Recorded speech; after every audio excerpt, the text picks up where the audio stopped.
Basándonos en la sana doctrina, en nuestra congregación Agape anhelamos conocer más de Cristo. Veamos a la luz de la Biblia lo que Dios nos quiere decir.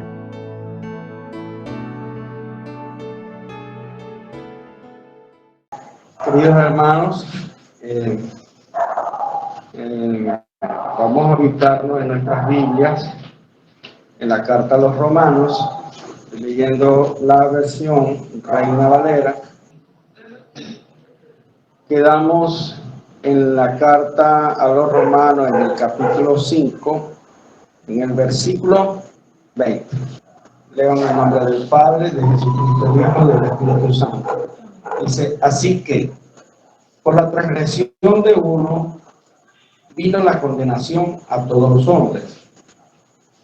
De la misma manera, por la justicia de uno, vino a todos los hombres la justificación de vida. Mire, este es un versículo muy importante que Pablo está enseñando, y en el estudio pasado hablábamos de esa calidad entre Jesucristo y Adán, ambos como mediadores entre los hombres. Lastimosamente, pues Adán fue mediador del pecado, pero Jesucristo fue mediador de la justicia y de la gracia. Allí ustedes saben que estudiando la carta, pues es una conciliación de la iglesia del primer siglo en una iglesia que estaba en Roma. Entonces Pablo dirimiendo las diferencias entre estos dos grupos de hermanos, porque unos eran de la circuncisión y otros eran incircuncisos, pues cada uno se creía más importante que el otro, por diversas razones, diversas causas que ya hemos mencionado aquí bastante. Pero Pablo dice claramente, y para que ustedes vean que el propósito de la carta, a pesar de que es conciliatorio entre estos dos bandos, vamos a decirlo así, de la iglesia cristiana en el primer siglo, Pablo deja claro que nadie tiene nada de qué gloriarse. Cuando dice que Adán, por la transgresión de Adán, vino la condenación a todos los hombres. Cuando usted lee eso en la Escritura, la hermana Alicia, ¿verdad? Que sé que está muy joven en el Evangelio. Cuando uno lee ese pasaje bíblico que dice, vino la condenación a todos los hombres, es una frase que sentencia a todos los hombres a muerte. Cuando usted camina por las calles, claro, usted no sabe quién es cristiano. Probablemente aquí en Guanare hay muchos cristianos, o por lo menos dicen ser cristianos. Pero todo el que usted vea por la calle y no es cristiano, ese está condenado a muerte. Condenado a muerte eterna, para el infierno. Es una verdad dura del Evangelio, pero justamente esa verdad, ese temor que busca infundir Pablo en los creyentes o en los que escuchan, es justamente un temor que, permítame explicarle este tipo de temor.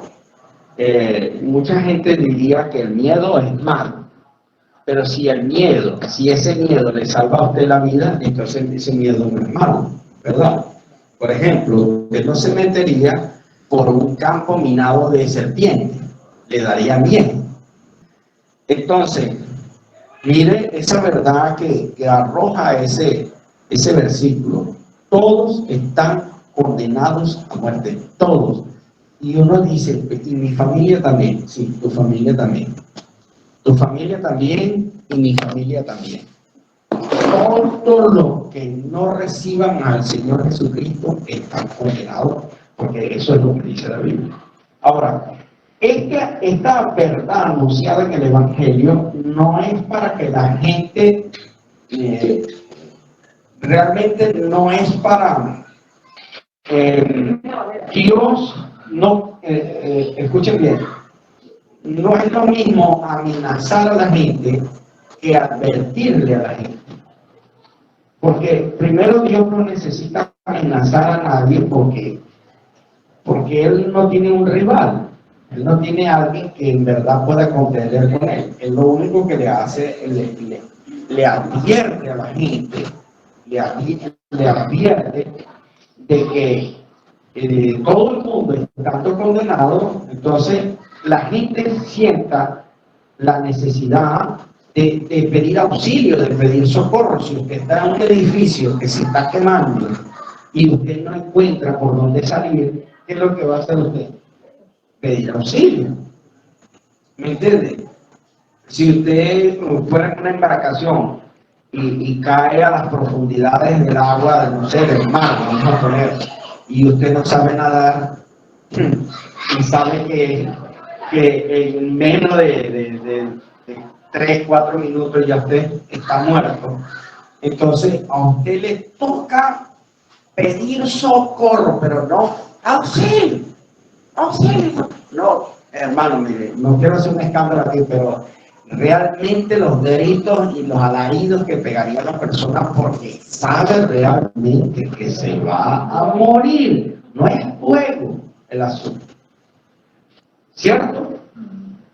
Entonces, estas son palabras que la gente llega, no sé si usted ha escuchado a una persona que llega y dice, ay, yo también leo la Biblia. Sí, usted también lee la Biblia. Ay, sí, yo leo los salmos. Me encantan los salmos, dice la gente. Claro, lee los salmos porque por lo general, no todos, pero por lo general los salmos son ruegos, son cantos, son oraciones. Y entonces les gusta ir ahí, ¿verdad? Donde no consiguen muchas palabras que lo confronte y que le digan las cosas como son. Entonces por eso se refugian en los salmos, los proverbios. Ay, los proverbios me encantan, dice la gente. Pero lea Romanos, hermano. Lea Romanos, por lo menos los primeros 4 capítulos, a ver cómo le va. Entonces, ¿por qué? Porque ahí Dios nos está pesando en balanza santa. Dios nos está pesando con la palabra de Dios. Y toda persona que sea pesada, porque así es como va a ser el día del juicio, todas las personas van a ser juzgadas es por la palabra de Dios y por el mensaje. Amén. Pero esta palabra que aterra, esta noticia del Evangelio, y dice, bueno, pero no es que el Evangelio se supone que son buenas noticias y lo primero que nos dicen aquí es que todos estamos condenados. Mira, entonces, el punto es que Dios nos hace esa advertencia, pero también nos da la buena noticia. Como nos da la advertencia, nos da la buena noticia. Ahí están juntas. Dice, como por la transgresión de uno vino la condenación a todos los hombres, y entiéndase hombre, el género humano, o sea, hombre, mujer, niño, niña, todo está incluido allí.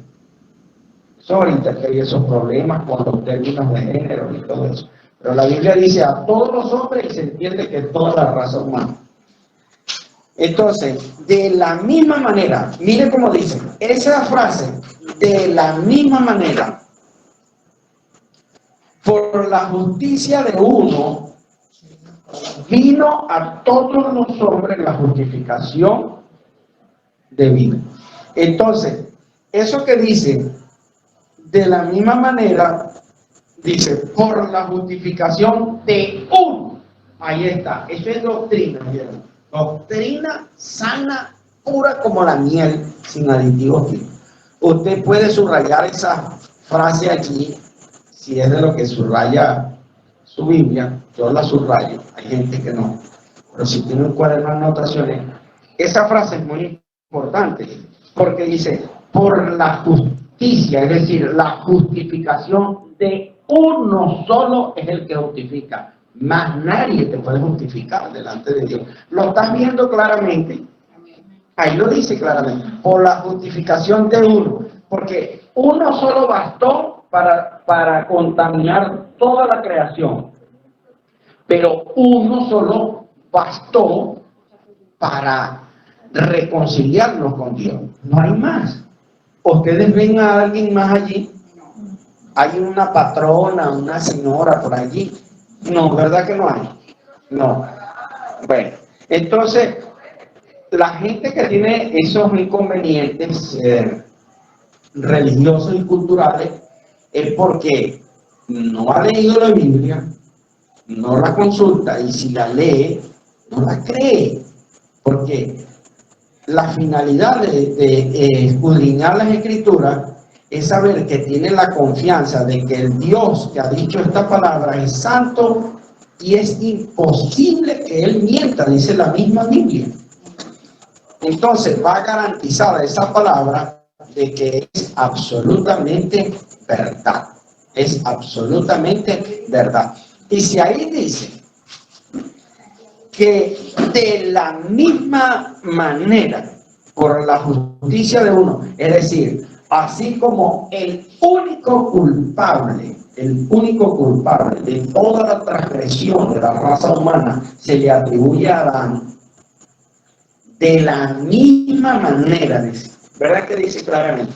De la misma manera, los méritos de la salvación, de la justificación, le corresponden única y exclusivamente a Jesucristo. Se da cuenta toda la limpieza espiritual que ha hecho el Espíritu Santo en nosotros, porque aunque nosotros éramos unos religiosos muy deficientes, porque en mi familia hay gente bastante religiosa y consagrada a su religión, pero uno desde su ineficiencia de la religión, uno se consideraba también parte del asunto, y resulta que el Espíritu Santo ha venido a limpiarnos, a quitarnos todas esas doctrinas, todos esos dogmas que habían en nosotros. Aquí yo tengo dos hermanas que están presentes, que eran cursillistas, que eran de la legión, que no sé qué, pero cuando el Señor las tocó con su verdad, entonces no les quedó más que sucumbir y arrodillarse delante de esa suprema verdad y reconocer que dice, yo estoy tratando de enfrentar o de confrontar una verdad suprema con mi necedad. Y lo entendieron. La gloria sea para el Señor. Entonces, de esa misma manera, por la justicia de uno, vino a todos los hombres la justificación. Pero ahora escuchen bien. Esa justificación es dada para toda la humanidad, un regalo de Dios para todos. Dios, cuando regaló a su Hijo, no se lo regaló a fulano y a sutano, porque es que la misma Biblia nos enseña, no se puede contradecir la Biblia. La Biblia es inerrante. La Biblia dice que Él no tiene favoritos, no tiene predilectos. Entonces, cuando Dios derrama su gracia, la derramó para todos los hombres. Ahora, el ser humano es responsable delante de Dios de aceptar o no aceptar el regalo divino que Dios Padre nos ha enviado a nosotros. Entonces, es ahí donde el hombre, una vez que el Espíritu Santo empieza a obrar para que una persona empiece a entender las Escrituras, Dios no necesita, pero sí desea, porque la Biblia dice que Dios no quiere que ningún hombre se pierda, Por tanto, el Espíritu Santo va obrando en aquella persona y el propósito final es el deseo final de esa persona con el entendimiento que Dios le regala, que Dios le ilumina el espíritu, la mente, es que proceda a arrepentirse. O sea, y ese acto le corresponde a esa persona, arrepentirse, reconocer. Gloria al Señor. Es lo que está enseñado. Y dice el apóstol, porque así como por la desobediencia de un hombre, en la cultura judía, cuando un concepto, una idea quería ser acuñada dentro de la enseñanza, se estilaba repetir lo que se decía. Por ejemplo, voy a poner un ejemplo. Pablo decía, si alguno les predica un evangelio diferente al que ya les hemos anunciado, sea anatema. Y otra vez les digo que si a alguno de nosotros o un ángel del cielo les predicara un evangelio diferente, sea anatema. Lo repetía para acuñar eso. Aquí Pablo está haciendo eso. Dice, porque así como por la desobediencia de un hombre, los muchos fueron constituidos pecadores, así también por la obediencia de uno. Entiéndase la obediencia, todo lo que fue la sujeción de Jesucristo en todo su ministerio. Entonces se resume en un solo acto, la obediencia de Cristo. Es decir, usted y yo y toda la iglesia de Cristo a lo largo de la historia, hasta el día de hoy, lo que hoy salvó Dios, porque Dios está salvando gente hoy, como muchos hoy mismo, hoy, antes que se acabe este culto, muchos abrirán los ojos en el infierno. Pero dice, por la obediencia de un hombre, los muchos fueron constituidos pecadores, así también por la obediencia de uno, otra vez uno solo, los muchos serán constituidos uno. Subrayo eso porque nosotros casi siempre decimos, porque hay un solo Dios y un solo mediador entre Dios y los hombres, Jesucristo hombre. Y usamos nada más ese versículo como que si ese nada más enseñara que Jesucristo, solo en Jesucristo da los méritos para ser salvo. Y los méritos le corresponden a Él, por tanto la gloria toda es suya. Entonces, esto nos abrazamos a esta verdad. Y cuando digo nos abrazamos a esta verdad, quiere decir que la amamos. Porque hay gente que puede llegar a saber esta verdad, puede llegar a tener conocimiento de ella, pero eso no significa que ame esa verdad y que se abrace a esa verdad como su salvación. Por eso hay otros pasajes bíblicos donde dice que mucha gente fueron iluminados y probaron, degustaron de la palabra de Dios, pero no se convirtieron, no procedieron al arrepentimiento. Y eso es más juicio para una persona, más juicio para esa alma. Entonces, no hay más nadie que tenga mérito. Aquellos que deciden pedirle a otra persona, pues, es más, cuando ya se les ha predicado el evangelio y se les ha dicho la verdad, esa persona queda en sentencia de muerte si no obedece a esa palabra, porque esa palabra no la dijo cualquiera, la dijo fue Dios, la dijo fue el Señor Todopoderoso. Entonces Jesucristo decía, el que oye mi mensaje y no lo obedece, yo no le juzgo, pero esa palabra o ese mensaje es el que les juzgará en el día postrero. ¿Qué quiere decir eso? Que Dios le va a recordar las veces que se le predicó el Evangelio para que procediera el arrepentimiento. ¿Se dan cuenta ustedes en qué peligro estuvimos nosotros de perdernos para siempre? Cuando muchas veces nos intentaron predicar y nosotros nos hacíamos como a los locos, como que no era con nosotros. Y, oye, este tipo está loco, de verdad me está diciendo la verdad, etcétera, etcétera. Y entonces uno como dándole vuelta al asunto, pero sin proceder a arrepentirnos.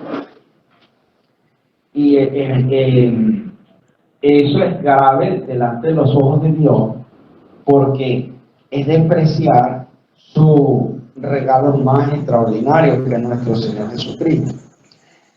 Dice el versículo 20, pero la ley se introdujo para que el pecado abundase, mas cuando el pecado abundó, sobreabundó la gracia. Para que así como por el pecado reinó para muerte, así la gracia reine para justicia, para vida eterna mediante Jesucristo nuestro Señor. Bueno, decíamos la clase pasada que la ley tiene el propósito de hacer sentir al hombre pecador, hacer sentir al hombre miserable, hacer sentir al hombre humillado por la palabra de Dios. Alguien que tiene una información sesgada de la palabra de Dios, que toda la vida le han dicho que Dios es amor, pero le han dado una información que es cierta, pero si no se dice completa, lo que le vendieron fue una falacia. ¿Por qué? Porque si solamente te dicen que Dios es amor, digamos que por allá se deja flotar en la atmósfera, es como que Dios es alcahuete, de que si te mueres, no, tranquilo, no te preocupes, que Dios es bueno y Dios es amor, y como Él es todo amor eterno, entonces no importa lo que hayas hecho, Él te va a perdonar sin haber recibido a Cristo, sin haberte arrepentido, sin haber cambiado de vida, sin haberte santificado. Entonces, no, eso no es así, porque nuestro Dios de justicia, nuestro Dios de amor es un Dios de justicia, un Dios santo, y Él no va a tolerar eso. Entonces, por eso Él dejó una ley, y esa ley nos enseña la gracia también de que Dios es tardo para la ira y grande en misericordia. Dios, su misericordia es más grande, hermano. Porque si la misericordia de Dios no fuera más grande que su justicia, entonces nosotros no tendríamos la oportunidad ni siquiera de arrepentirnos. Porque la Biblia dice que Él, a pesar de ser pecadores, Él nos amó. O sea que el Señor tuvo que elevarse por encima de nuestros pecados y amarnos. Bueno, y vaya de qué manera nos ha amado el Padre a nosotros. Para que así como el pecado reinó para muerte, entiéndase, el pecado es un imperio, un reino. La Biblia lo llama un reino de tinieblas. Por eso Jesús decía, el que viene en pos de mí no andará en tinieblas, es decir, no andará esclavo del pecado, no andará sometido bajo la voluntad del pecado. Así que la gracia, que es otro reino, y para un reino, la gracia reine por la justicia para vida eterna mediante Jesucristo, Señor nuestro. Mucho más potente, mucho más poderoso. Y de repente alguien llega y dice, hermano, creo que le estoy entendiendo que mientras más yo peco, el Señor más me perdona. Entonces, dijeran los que estudian física, a mayor pecado es directamente proporcional a la cantidad de gracia. No. Eso no es lo que está enseñando la Biblia y nosotros tenemos que decirlo aquí, porque eso es hacer uso y abuso de la gracia de Dios. El Señor no nos ha llamado para que nosotros sigamos viviendo una vida desordenada, una vida que no le agrada al Señor. Y si nos llama al arrepentimiento es para que nuestras mentes sean renovadas y para que nuestra vida sea cambiada realmente. Pasamos al capítulo 6 de la carta a los Romanos, que en nuestras Biblias bien estructuradas están por capítulos, por versículos, aunque los originales no son así. Son solo un bloque y simple y llanamente va de continuo la escritura. Y allí continúa ese diálogo del apóstol Pablo en esta carta a los romanos, haciendo la siguiente pregunta. ¿Qué pues diré? ¿Perseveraremos en el pecado para que la gracia abunde? Pablo, inspirado por el Espíritu Santo, se adelanta a los pensamientos de los hombres, donde muchos quizás pudieran llegar a pensar, no, ya claro, o sea, si Dios es amor, si Dios perdona todo, y mientras más pecado, más abunda la gracia, es lógico, para que haya más gracia, pecamos más. Pablo explica y dice, en ninguna manera, porque los que hemos muerto al pecado, ¿cómo viviremos aún en él? Esa es una gran pregunta dentro de la iglesia. Hace poco me enteré de unos hermanos que nosotros en un tiempo ayudamos bastante e incluso nosotros vimos cómo sus vidas tuvieron un encuentro con el Señor, o por lo menos eso creímos nosotros, porque si la Biblia dice, por su fruto lo conoceréis, bueno, eso era lo que nosotros veíamos, pues una persona que empezaron a cambiar sus vidas, empezaron a congregarse, eran personas muy colaboradoras en la iglesia, trabajaban en pareja, eran maestros de niños, eran del ministerio de oración, llevaban y traían gente a la iglesia, se bautizaron, se casaron, o sea, había un fruto que uno estaba viendo. Pero llegó un momento en que esas personas no se entendieron, no sé qué pasó, y se fueron al cierto tiempo. Pues. Esto es una advertencia para todos los que estamos aquí. No creas que Satanás, que el Señor Jesucristo lo reprenda, Él desiste de perder las almas. Él va a buscar la manera. Entonces, esta gente, bueno, para resumir un poco y no desviarme el tema, están pensando en divorciarse. Entonces uno dice, bueno, pero entonces, ¿qué fue lo que aprendió esta gente? O también vemos muchachos que tenían ministerio, eran gente fervorosa, apasionada en el Evangelio, y de repente, ya después que crecieron, eran unos muchachos en la iglesia que eran, oye, como emblemáticos dentro de la iglesia, destacaban dentro de la iglesia. Y hoy en día tú los escuchas poniendo música de reggaetón y sus cosas en los estados, y un muchacho que se va a casar con una mundana y entonces, ¿qué hizo con todo lo que aprendió y con todo lo que enseñaba? Entonces, advertencias para nosotros como iglesia. Alguien dirá amén, gloria al Señor. Entonces, dice Pablo, ¿o no sabéis que todos los que hemos sido bautizados en Cristo Jesús, hemos sido bautizados en su muerte? Escuchen bien eso. Hemos sido bautizados en su muerte. ¿Cómo así? Mire, hermano, algo que debe usted tener seguro, que para irse para el cielo tiene que morirse. Si usted no se muere, excepto que se vaya al rapto, porque el Señor no quiere arrancar como no. Pero si no, nos vamos en el día del rapto, tiene que morirse. Ahora, Jesucristo Jesucristo, cuando procedió a bautizarse, Jesucristo nos dio un ejemplo de obediencia. Pero Jesucristo desde ya había asumido la culpa de nuestros pecados. O sea, no creas que Jesucristo asumió la culpa de nuestros pecados allá en la cruz cuando lo estaban martirizando y le estaban dando látigos. Cuando Jesucristo comenzó el ministerio, el Señor ya le había dicho que Él tenía que asumir la culpa de nuestros pecados y que sobre Él serían puestos los pecados nuestros.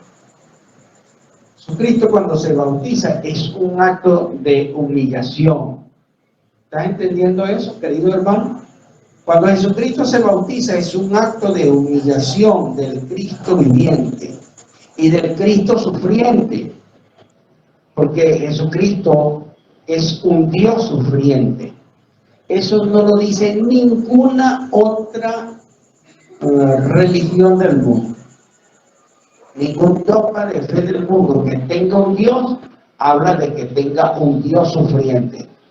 En cambio, el cristianismo sí habla de un Dios sufriente, y Jesucristo decía que Él sufría mucho por las cosas que le habrían de venir. Bueno, entonces, nosotros fuimos bautizados con Jesucristo en su muerte, porque el bautismo, que es sumergirse en agua, es una muerte simbólica. Vea usted como la persona es acostada, cierra los ojos, tranca la respiración y queda en un momento de oscuridad, sepultado. Eso es como una muerte. Y después es sacado otra vez, vuelve a abrir los ojos, vuelve a respirar. Y ahí está el simbolismo de la resurrección, pero una vez limpio. Esa agua del río que está ahí, hermano, esa agua, porque Juan el Bautista dice, mire, yo los bautizo en agua, pero viene uno que los bautizará en espíritu y fuego. Y dice, tres son los que dan testimonio. Dice, en la primera carta de Juan, en el capítulo 5, dice que el espíritu y el agua dan testimonio. Esa agua es la palabra de Dios por la cual nosotros fuimos limpiados, fuimos lavados y nacimos gracias al poderoso mensaje del Evangelio. Eso es lo que dice la Biblia, que nosotros nacemos del poderoso mensaje del Evangelio que nos llama al arrepentimiento. Entonces nosotros morimos al pecado, hermano. Morimos al pecado. Y después somos levantados, pero ya limpios. Una vez que Jesucristo se bautiza, imagínate tú, y sabiendo, teniendo este entendimiento, este conocimiento, ¿qué pecador pudiera negarse a bautizarse? No creo que haya.